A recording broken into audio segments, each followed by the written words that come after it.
بسم الله الرحمن الرحیم. در پایان نشست سه جانبه جمهوری اسلامی ایران، جمهوری اسلامی افغانستان و جمهوری هند با کسب اجازه از مقامات عالی‌رتبه این سه کشور یک سند سه جانبه همکاری امضا می‌شود.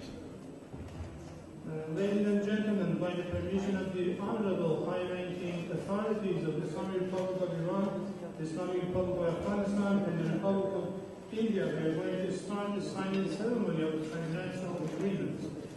عنوان این سند هست موافقتنامه تأسیس دالان حمل و نقل و گذر بین المللی بین دولت‌های جمهوری اسلامی ایران، جمهوری اسلامی افغانستان و جمهوری هند موسوم به موافقتنامه چابهار. This is the agreement on the establishment of an international transport and transit corridor among the governments of the Islamic Republic of Iran, the Islamic Republic of Afghanistan, and the Republic of India, so-called Chabahar Agreement. از طرف جمهوری اسلامی ایران جناب آقای عباس آخوندی وزیر راه و شهرسازی، از طرف جمهوری اسلامی افغانستان جناب آقای محمد الله بطاش وزیر حمل و نقل و از طرف جمهوری هند جناب آقای نیتین گادکاری وزیر حمل و نقل جاده‌ای و بزرگراهی این سند رو امضا می‌کنیم. On the side of the Islamic Republic of Iran, His Excellency Mr. Abbas Ahmadi, the Honorable Minister of Road and Area Development. On the side of the Islamic Republic of Afghanistan, Mr. Muhammad Allah Betash, the Honorable Minister of Transport. And on the side of the Republic of India, Mr. Nitin Gadkar, the Honorable Minister of Shipping, are going to sign this agreement.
پس از امضای این سند از رؤسای محترم جمهوری اسلامی ایران و جمهوری اسلامی افغانستان و همچنین نخست وزیر محترم هند تقاضا می‌کنم برای ایراد رتبه رسانی در جایگاه مخصوص قرار بگیرند. At this part, I'd like to invite the Honorable President of the Islamic Republic of Iran, the Honorable President of the Islamic Republic of Afghanistan, and the Honorable Prime Minister of the Republic of India to deliver their press address.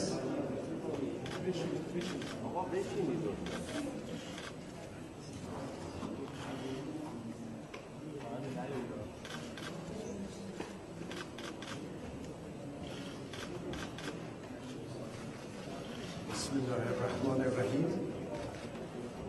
با عرض خیر مقدم و خوش آمد به نخست وزیر محترم کشور هندوستان جناب آقای مودی و همچنین به رئیس جمهور محترم کشور افغانستان جناب آقای اشرف غنی. امروز رو به عنوان یک روز مهم و تاریخی در توسعه روابط سه کشور برای ما حائز اهمیت. In the name of God, the most beneficent, the most merciful, I would like to begin by once again saying welcome to His Excellency, the Prime Minister of India, Mr. Modi, and also to His Excellency, the President of Afghanistan, Mr. Ashraf Ghani. And I would like to say that today is a very important day in the history of the relationship between the three countries of Iran, India, and Afghanistan.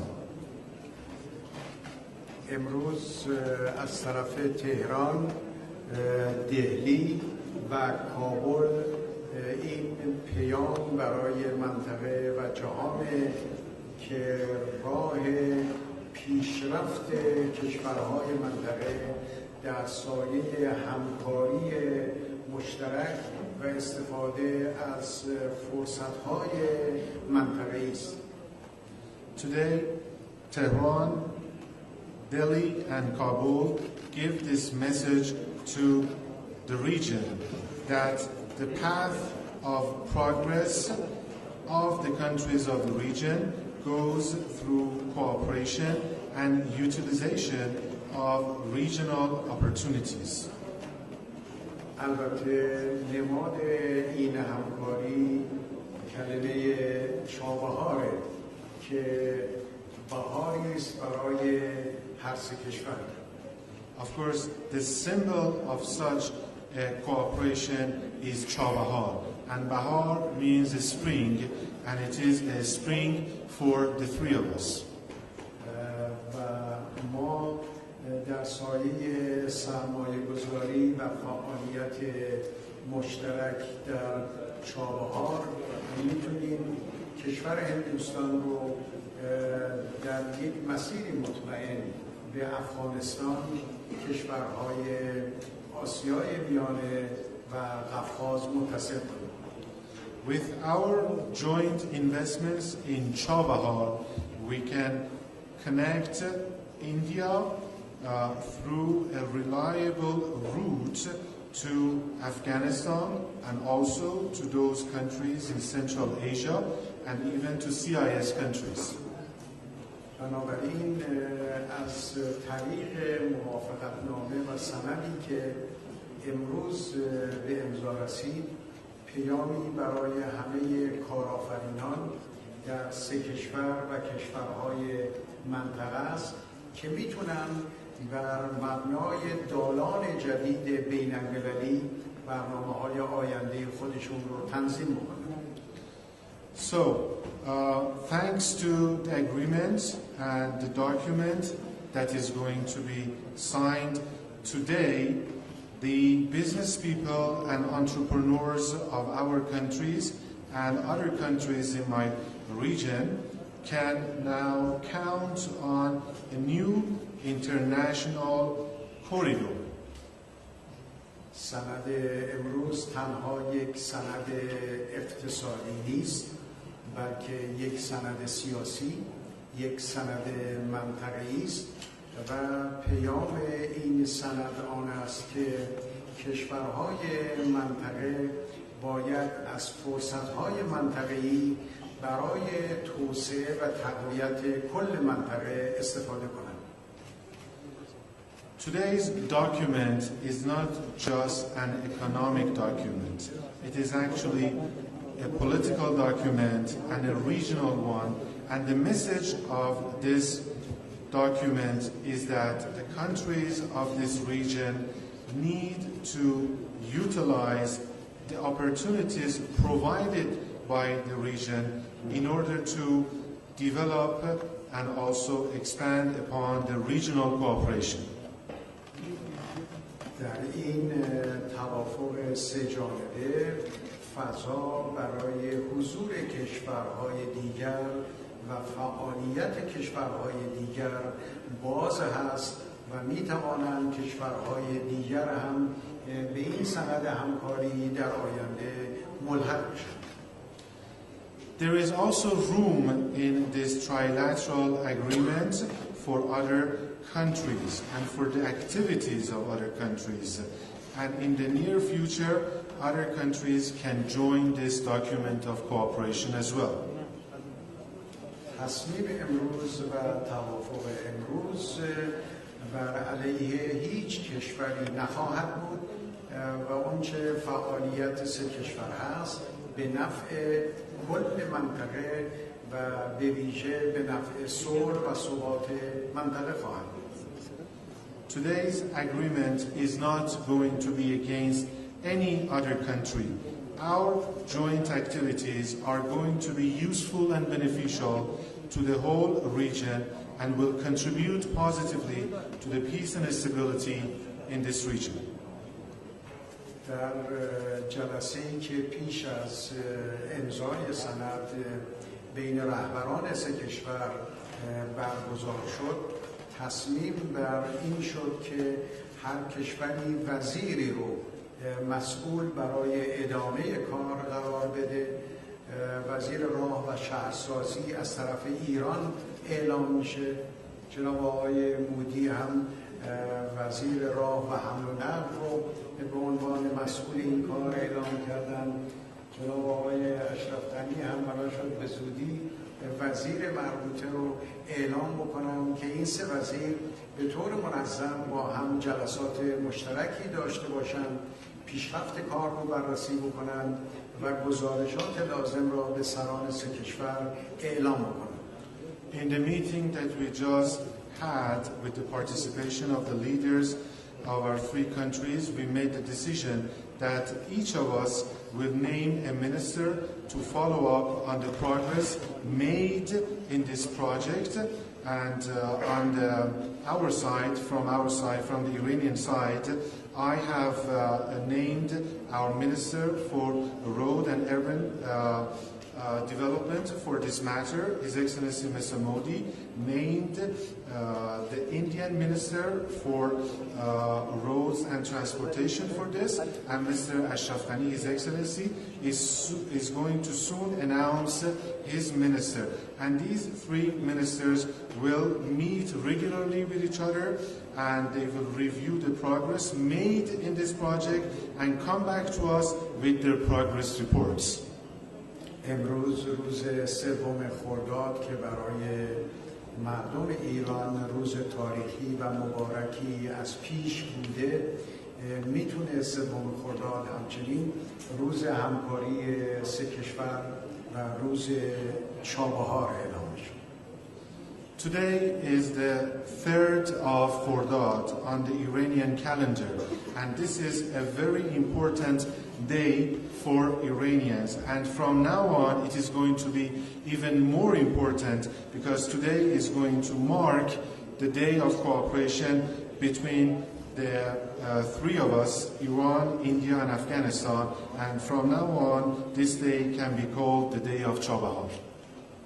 من یک بار دیگر از نخست وزیر محترم هندوستان جناب آقای مودی، از رئیس جمهور محترم افغانستان جناب آقای اشرف غنی تشکر و سپاسگزارم. Once again, I would like to express my thanks and appreciations to His Excellency Mr. Modi, the Honorable Prime Minister of India, and also to His Excellency Mr. Ashraf Ghani, the Honorable President of the Islamic Republic of Afghanistan. Thank you. از عالی جناب ناریندرا مودی نخست وزیر محترم هند تقاضا میکنم سخنان خودشون رو آغاز کنند.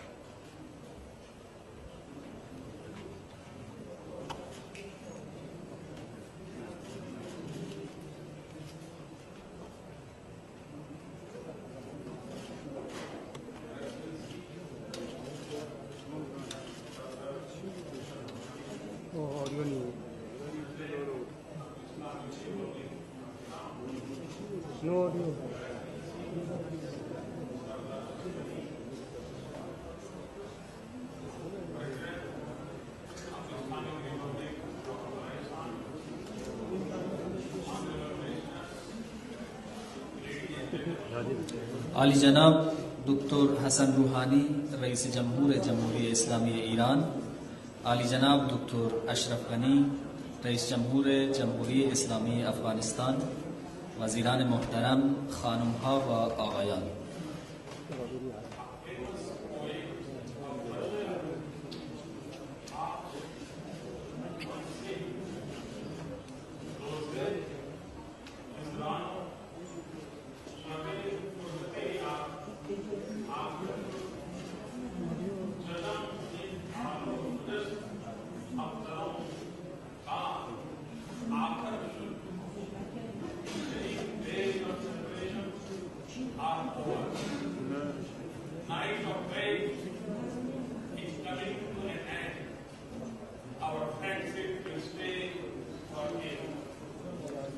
شاعر معروف فارسی زبان حافظ گفته است روز هجران و شب فرقت یار آخر شد، زدم این فال و گذشت اختر و کار آخر شد.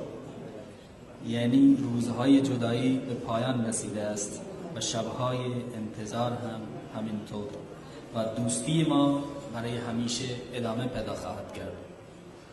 Today we are all witnessing creation of history, not just for the people of our three countries, but for the entire region.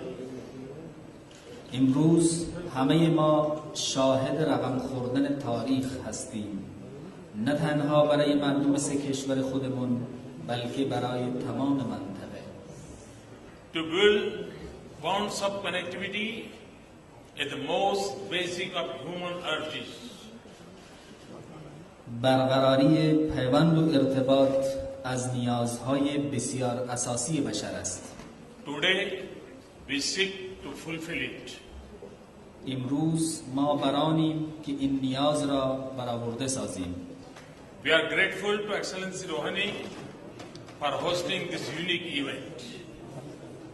ما به خاطر میزبانی این رویداد بی سابقه و بی نظیر از عالی جناب روحانی سپاسگزاریم. Thank you, President Ashraf Ghani, for your presence. پرزیدنت اشرف غنی از حضور شما در اینجا خیلی متشکریم. It truly holds a special significance. حضور در اینجا مایه مباهات و افتخار است. It's a privilege to be here.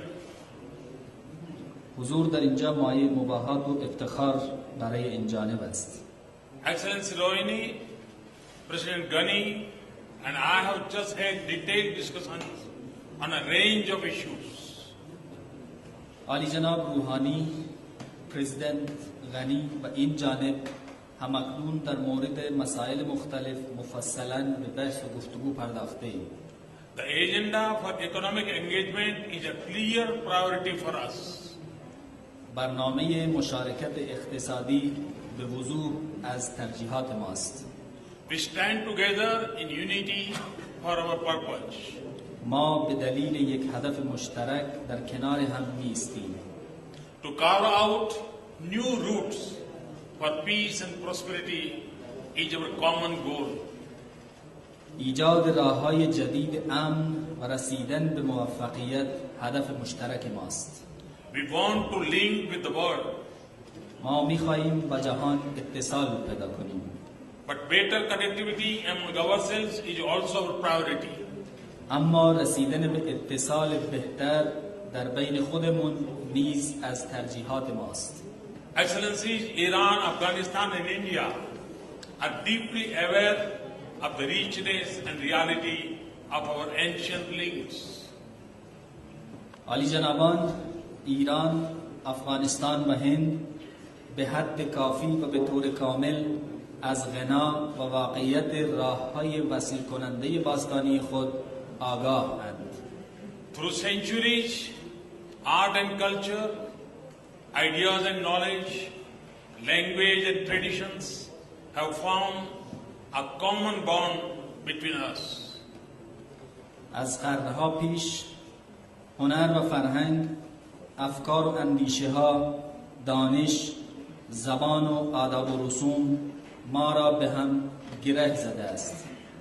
Even through turmoil of history, our societies never lost touch with each other. حتی در دوره‌های آشفته تاریخ جوامع ما هیچ وقت پیوند خود را با یکدیگر از دست ندادند. Today, we beg to write new chapters in our engagement. دیدار امروز ما آغاز فصل جدید در مشارکت‌های ما خواهد بود. Excellencies, the agreement of the establishment of a Trilateral Transport and Transit Corridor signed just a while ago can alter the course of history of this region. عالی جنابان، قرارداد راه اندازی یک کریدور سه جانبه حمل و نقل و ترانزیت کالا که تازه به امضا رسیده میتواند مسیر تاریخ این منطقه را تغییر دهد. It is a new foundation of convergence between our three nations. این قرارداد بنیان نهادن یک مسیر تازه همگرایی در میان سه ملت است. The corridor would spur unhindered flow of commerce through the region. راه اندازی این کریدور موانع جریان اقتصادی در سراسر منطقه را از میان خواهد برد. Inflow of capital and technology could lead to new industrial infrastructure in Chabahar. ورود سرمایه و فناوری در چابهار باعث ایجاد زیرساخت‌های جدید صنعتی در منطقه خواهد بود. This would include gas-based fertilizer plants, petrochemicals, pharmaceuticals, and information technology. این صنایع تجهیزات تولید انواع کود مبتنی بر گاز، پتروشیمی، داروسازی و فناوری اطلاعات را در بر می‌گیرد. The key arteries of the corridor would pass through the Chabahar port of Iran. شالوده اصلی این کریدور از مسیر بندر چابهار در ایران خواهد گذشت. It is very location on the mouth of Gulf of Oman is of a great strategic significance. همین نقطه بر دهانه دریای عمان از اهمیت بالای استراتژیکی برخوردار است. Afghanistan will get an assured, effective and a more friendly route to trade with the rest of the world. با آغاز عملیات اجرایی این کریدور افغانستان به یک راه مطمئن، مؤثر و دوستانه برای تجارت با نقاط دیگر جهان دست خواهد یافت. The arc of economic benefit from this agreement would extend beyond our three nations. هلال منفعت‌های اقتصادی این قرارداد فراتر از سرزمین‌های سه کشور خواهد درخشید. Its reach could extend to the debates of the Central Asian countries. حدود این می‌تواند تا عمق کشورهای آسیای مرکزی گسترش پیدا کند. When linked with the international north-south transport corridor, it would touch South Asia at one end and the Europe at another. پس از اتصال این کریدور با کریدور بین المللی شمال جنوب برای حمل و نقل، یک سر آن با آسیای جنوبی و سر دومش با اروپا وصل خواهد شد. And studies show that as compared to the traditional sea routes, it could bring down the cost of time of the cargo trade to Europe by about 50%. Over time, we could even look to connect it with the strong sea and land-based routes that India had developed with the Indian Ocean region and Southeast Asia. بر اساس مطالعات انجام گرفته، راه اندازی این کریدور هزینه و زمان تجارت دریایی با اروپا را نسبت به راه‌های سنتی دریایی حدوداً 50% کاهش خواهد داد. با گذشت زمان حتی ما می‌توانیم این را با راه‌های مستحکم زمینی و دریایی ساخته شده توسط هند در منطقه دریایی هند و آسیای جنوب شرقی وصل کنیم. Excellencies, the world of 21st century offers unique opportunities, but it also possesses its own set of challenges. عالی جنابان، جهان قرن 21 فرصت‌های کم نظیری را مهیا ساخته است، اما این قرن بسته چالش‌های مخصوص خود را نیز تحمیل می‌کند. Today, the nature of global engagement requires an attitude more suitable to this century, not the mindset of the century gone by. چگونگی مشارکت‌های جهانی امروز یک برخورد متناسب با نیازهای قرن حاضر را می‌طلبد، نه ذهنیت قرن گذشته را. Today, the watchwords of international ties are trust, not suspicion, cooperation, not dominance, inclusivity, not exclusive. در عصر حاضر واژه‌های الگوی مناسبات دو جانبه اعتماد و همکاری و شمولیت هستند، نه سوءظن، غلبه و تسلط و انزوا. This is also the guiding philosophy and driving spirit of the Chabahar Agreement.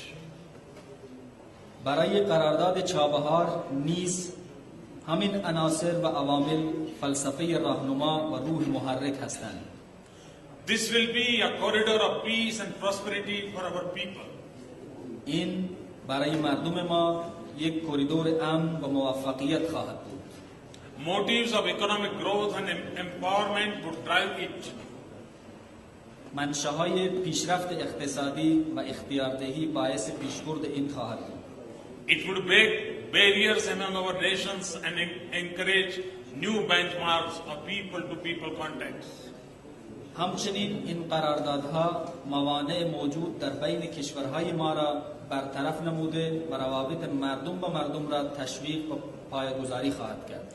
And help us to eventually build what we all desire and deserve, a friendly and healthy neighborhood.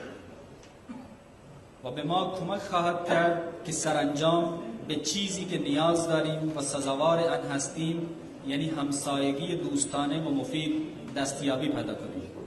Excellency, the world around us is changing in a fundamental ways. عالی جنابان، جهان دوربر ما به طور بنیادین و اساسی در حال تغییر است. And the lack of comprehensive connectivity is not the only challenge that limits our national growth. و کمبود اتصالات سهل و آسان تنها چالشی نیست که باعث محدود شدن پیشرفت ملی ماست. Political turmoil and undercurrents of economic stress continue to spread in West Asia. آشفتگی سیاسی و فشار اقتصادی به طور مداوم در آسیای غربی در حال گسترش است.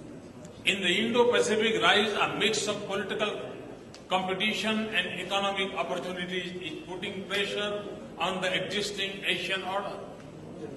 در مناطق هند و خلیج وجود مسابقه های سیاسی و فرصت های اقتصادی بر اوضاع کنونی آسیا فشار وارد می کنند. Global economy is yet to fully come out of uncertainty and weaknesses. اقتصاد جهانی تا به حال به طور کامل از ابهام و ضعف بیرون نیامده است. Our present growth and future prosperity is under threat from the spread of radical ideas and physical terror. پیشرفت کنونی و موفقیت آینده ما با تهدید گسترش افکار و اندیشه های افراطی و تروریسم فیزیکی مواجه است. Amidst this landscape, our three countries are blessed with the most potent resource, our youth. در لابلای این چشمانداز سه کشور ما خوشبختند که مستعدترین منبع یعنی نسل جوان دارند. Our three nations are estimated to have more than 60% of their population under 30 years of age. حدوداً بیش از 60% جمعیت سه کشور ما زیر 30 سال است. They are an asset in our national and regional development. اینها برای پیشرفت ملی و منطقه‌ای ما یک دارایی و سرمایه هستند. We want them to walk the road to knowledge and skills, industry and enterprise. ما خواهشمندیم که اینها بر جاده دانش و مهارت‌های صنعتی گامزن باشند And not fall victim of the path of guns and violence. و تبدیل به طعمه تفنگ‌ها و خشونت نگردند. I am confident that economic fruits of this Chabahar agreement will expand trade, attract investment, build infrastructure, develop industry and create jobs for our youth. من مطمئن هستم که منفعت‌های اقتصادی قرارداد چابهار باعث گسترش تجارت و ایجاد یک جای مناسب برای سرمایه گذاری و اینجا به یک جای مناسب برای سرمایه گذاری مبدل خواهد گردید و همچنین باعث ایجاد زیرساخت‌ها شده و به عرصه صنایع پیشرفت خواهد داد که برای نسل جوان فرصت‌های کاری را به بار خواهد آورد. The agreement will strengthen our ability to stand in mutual support against those whose only motto is to maim and kill the innocents. این قرارداد بر استعداد همکاری با همدیگر ما خواهد افزود تا با نیروهایی که هدفشان تنها صدمه زدن و کشتن بیگناهان است مقابله کنیم. Its success will be a positive vote for peace and stability in the region. موفقیت این قرارداد یک رأی مثبت برای امن و ثبات منطقه محسوب خواهد شد. Excellency, it is my strong belief that trade and transit routes should only be a starting point for our journey to greater connectivity. عالی جنابان، من عقیده راسخ دارم که تجارت و راههای ترانزیت تنها یک نقطه آغاز سفر ما برای اتصالات وسیع‌تر خواهد بود. In my vision, the full spectrum of connectivity agenda between Iran, Afghanistan and India should span from culture to commerce, from tradition to technology, from investment to IT, from services to strategy, and from people to politics. از دیدگاه من کل حیطه عمل موضوع اتصالات ما بین ایران، افغانستان و هند باید نکات زیر را شامل شود. این اتصالات باید از فرهنگ تا تجارت، از آداب و رسوم تا فناوری، از سرمایه گذاری تا فناوری اطلاعات، از مردم تا سیاست با هم متصل بشوند.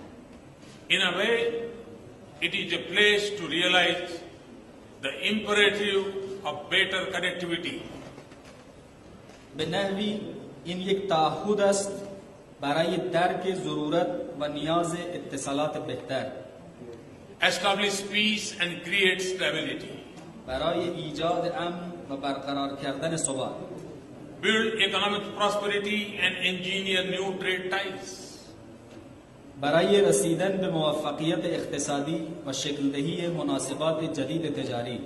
Curb radicalism and remove shadows of terror and break barriers and spread sweetness of familiarity among our people. برای فرونشاندن افراطیگری و پایان دادن سایه‌های تروریسم و همچنین برای برطرف ساختن موانع و گسترش ملاحت و آشنایی و انس بین مردم. I compliment Excellency Rouhani and Ghani for the leadership in guiding this effort. این جانب از عالی جنابان روحانی و غنی برای رهبری و راهنماییشان در خصوص این اقدام ستایش می‌کنم. Thank you all. Thank you very much. از همه متشکرم. تشکر فراوان. از عالی جناب اشرف غنی ریاست محترم جمهوری اسلامی افغانستان نیز تقاضا میکنم بیانات خودشون رو ایراد بفرمایید. بسم الله الرحمن الرحیم.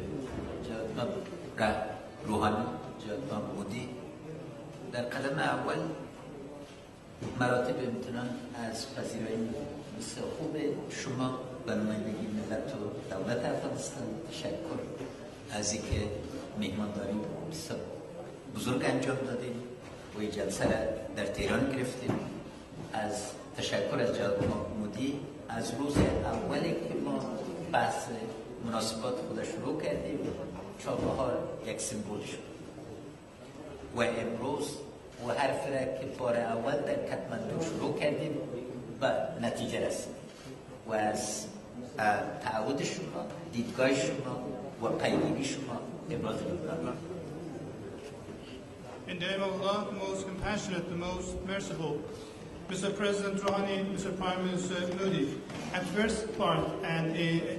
first I would like to appreciate the government of the Islamic Republic of Iran on behalf of the nation and government of the Islamic Republic of Afghanistan for its hospitality, warm hospitality, and of course for holding this meeting and event in Tehran. And of course I would like to tell you, Mr. Prime Minister Modi, that I remember the first day that we started these discussions and negotiations, and I would never forget your commitments and your viewpoints toward this cooperation. And today we are witnessing the success of these negotiations. گذشته ما گذشته ارتباط است. هر شهر افغانستان یک چارسو داشت و 4 دروازه و نامهای این دروازه هایی بود که شهرهای ایران و شهرهای هندوستان سمبول از اون. Of course, I'd like to tell you that in the past we have always had connections and relations with each other. In the past, the Afghan cities, all of them had 4 gates, and of course, these gates were called after the Iranian or Indian cities. امروز من میخوام سر چند نکته تاکید کنم: دیدگاه، اراده و پیام. Today, I'd like to touch upon and stress upon some important issues: viewpoint, resolution, and message. دیدگاه ما است که آسیا در حال تغییر به یک بلزم اقتصادی است و تحرک بزرگی که در آسیا امروز وجود دارد موجب ثبات و رفاه بین المللی خود شد. Of course, today we believe that Asia is changing and it is moving towards an economic continent, and of course some stability and welfare will be created for its people. آسیا هنوز خانه فقیرترین مردم دنیاست و ما به حیث رهبرای منتخب از این مردم مجبور و مکلف هستیم که زندگی اکثریت کسایی را که در فقر یا محرومیت زندگی میکنن به صورت اساسی تغییر بده. Of course, today Asia is housing and is settling some very poor people in the world, and we, as the elected leaders in this continent, are committed to improve the lifestyles of these deprived or poor people. به صورت امروز تصمیم ما است که جغرافیا سرنوشت نیست، جغرافیا قابل تغییر است، اراده جغرافیا را تغییر میده. And of course, today in our decision, we wanted to prove that geography is not our destiny, and we are not restricted by geography, but by our resolution and by our will, we can change this geography. اراده ما امروز شروع از چابهار است، اما ختمش یک توسعه سرتاسری و همه‌جانبه همکاری اقتصادی و فرهنگی خواهد باشد. Of course, today our will and resolution started from Chabahar port, but it will be expanded and increased to an inclusive development, and of course it will lead to economic as well as cultural cooperation. و اراده ما در عمل پیاده خواهد شد از خاطری که پروژه از نظر به زودترین فرصت به یک دالان و یک جاده مشترک مواصلاتی همه جانبه بدل خواهد شد. Of course, we will try to translate our will and resolution into practice, and of course in the near future we will try to change this project into some transit routes. زرنج نقطه وصل پایتخت رستم بود و رستم پس میگردیم. Of course, Zaranj city was the capital of Rustam. و امروز زرنج باز یک نقطه اطلاع خواهد باشد، نه یک جای عقب مانده که قرنهای قبلی او را به او بدل کرده بود. And of course, today this city is a very developed country, and it is not similar to its past decades. از او جهت ما سرمایه‌گذاری هندوستان بر قسمت رای زرنج دلارام و از جمهوری اسلامی ایران از خاطر اعمار پل ابریشم ابراز امتنان میکنم. So, as a result, I'd like to appreciate India for making investment in road building project of Zaran-Laram. در سالهای آینده در حدود 60 تریلیون دلار به صورت بین‌المللی در زیر بنا سرمایه گذاری خواهد شد و یک قسمت اعظم ازی در آسیا خواهد بود. Of course, in the next coming years, some $60 billion some $60 trillion will be made investment in these areas, and most of them will be made in Asia. زیربنا مدیریت میخواهد و اراده ما است که زیربنا به شکل اساسی و همه جانبه مدیریت شد. Of course, infrastructures need and are in need of management, and of course, our resolution is to manage these infrastructures very well. در قدم آخر پیام امروز و پیام چابهار چیست؟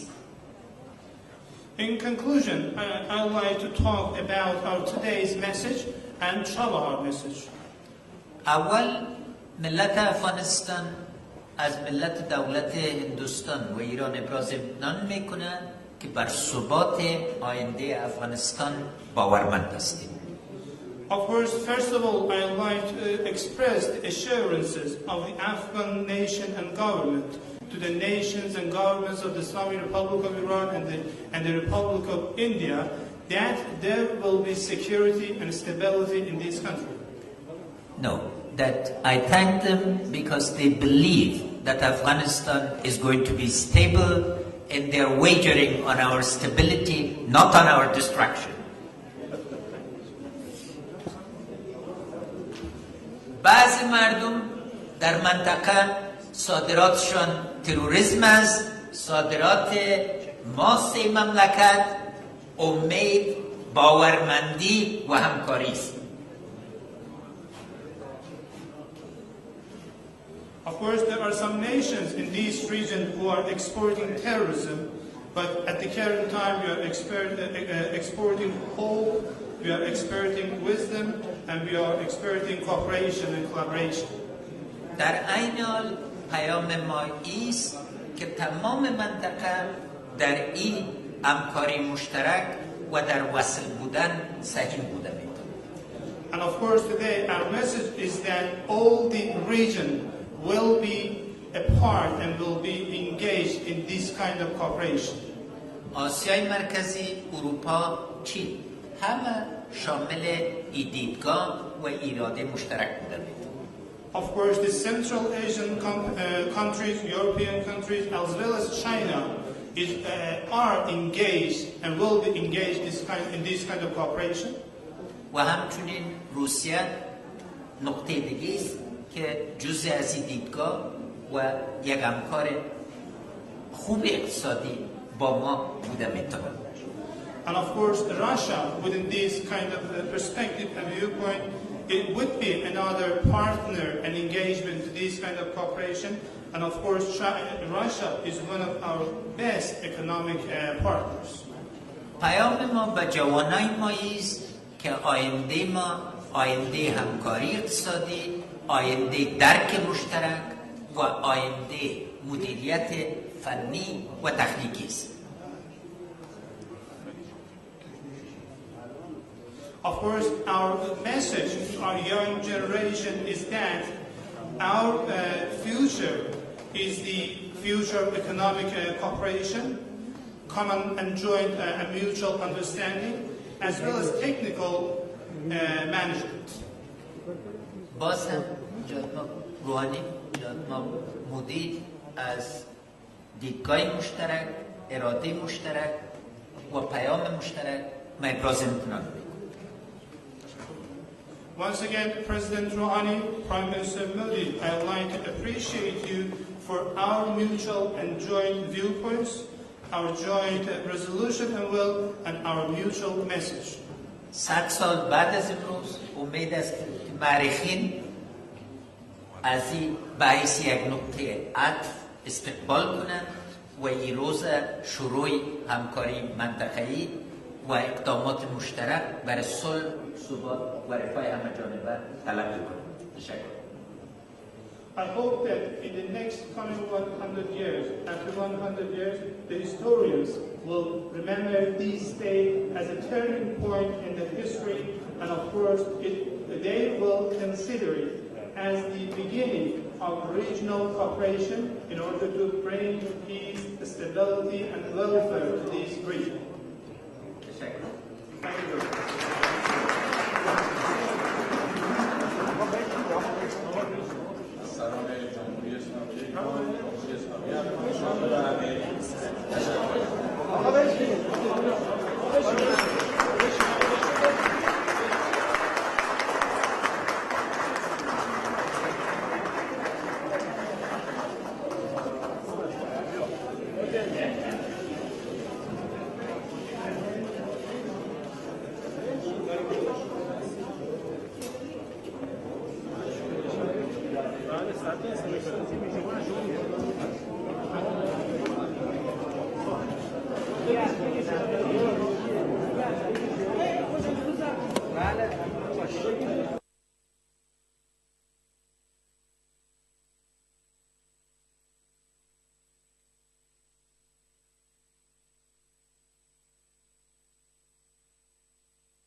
بسم الله الرحمن الرحیم. در پایان نشست سه‌جانبه جمهوری اسلامی ایران، جمهوری اسلامی افغانستان و جمهوری هند با کسب اجازه از مقامات عالی‌رتبه این سه کشور یک سند سه‌جانبه همکاری امضا می‌شود. Ladies and gentlemen, by the permission of the Honorable High-Ranking authorities of the Islamic Republic of Iran, the Islamic Republic of Afghanistan, and the Republic of India, we are going to start the signing ceremony of the financial agreements. عنوان این سند هست موافقتنامه تأسیس دالان حمل و نقل و گذر بین المللی بین دولت‌های جمهوری اسلامی ایران، جمهوری اسلامی افغانستان و جمهوری هند موسوم به موافقتنامه چابهار. This is the agreement on the establishment of an international transport and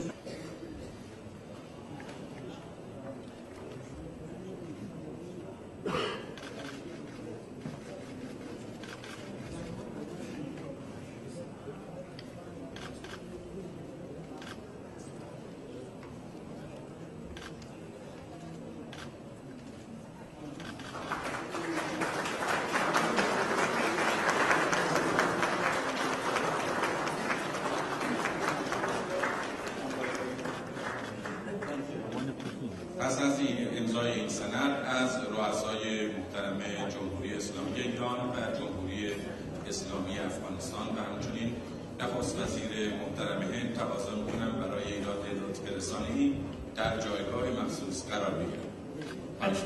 At this part, I'd like to invite the Honorable President of the Islamic Republic of Iran, the Honorable President of the Islamic Republic of Afghanistan, and the Honorable Prime Minister of the Republic of India to deliver their press address. Transit corridor among the governments of the Islamic Republic of Iran, the Islamic Republic of Afghanistan, and the Republic of India, so-called Chabahar Agreement.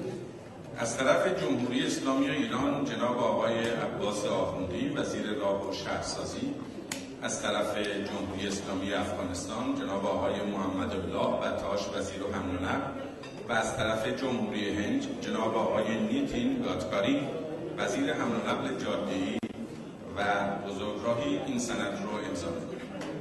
On the side of the Islamic Republic of Iran, His Excellency Mr. Abbas Ahmadi, the Honorable Minister of Road and Rail Development. On the side of the Islamic Republic of Afghanistan, Mr. Muhammad Allah Batash, the Honorable Minister of Transport. And on the side of the Republic of India, Mr. Nitin Gadkar, the Honorable Minister of Shipping, are going to sign this agreement.